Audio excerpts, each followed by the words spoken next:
জনাব আবুল হাসনাত কুমিল্লা ৪ আসন থেকে নির্বাচিত মাননীয় সদস্য, সময় বরাদ্দ 2 মিনিট।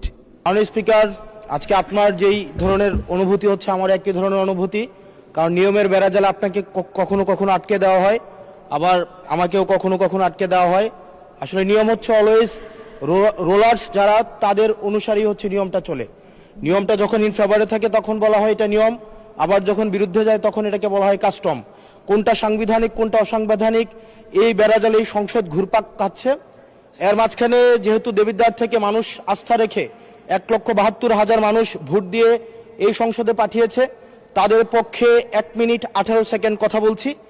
আমার দেবিদ্বার থেকে চান্দিনার একটা রাস্তা আছে, যে রাস্তা দিয়ে 2 লক্ষ মানুষের যাতায়াত। মাননীয় স্পিকার, 2 লক্ষ মানুষের যাতায়াত হলেও এই রাস্তাটা মাত্র 12 ফিট, অর্থাৎ 2টা সিএনজি একসাথে 2টা ক্রস করতে পারে না। আমাদের ওখানে 11টা ইউনিয়নের মধ্য দিয়ে রাস্তাটা গিয়েছে। এই রাস্তাটাকে যদি আমরা প্রসারিত করতে পারি তাহলে ওই ইউনিয়নগুলোতে আমরা শিল্প এবং বিভিন্ন ধরনের আমরা হচ্ছে কোল্ড স্টোরেজ, আমরা কর্মসংস্থানের ব্যবস্থা করতে পারবো, যেহেতু ওই রাস্তাটা হচ্ছে ঢাকা চিটাগং হাইওয়ের একটা রাস্তা। এবং এই রাস্তাটা যদি আমরা প্রশস্ত করতে পারি তাহলে আমাদের কুমিল্লা থেকে, আমাদের ঢাকা থেকে যে সিলেটের যে যাতায়াত, সেই যাতায়াত হচ্ছে আমাদের 40 কিলোমিটারের মতো কমে যাবে।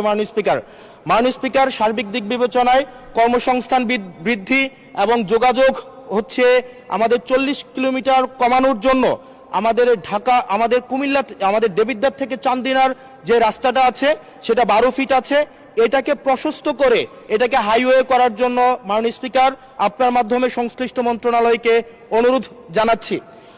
আর মাননীয় স্পিকার, আশা করি আপনার মধ্যে যে অনুভূতি হচ্ছে প্রথমবারের মতো আমাদের এই যে সাংবিধানিক এই যে একটা মারপেচের মধ্যে আমাদেরকে রাখা হবে না। আমাদের ধন্যবাদ মাননীয় সদস্য।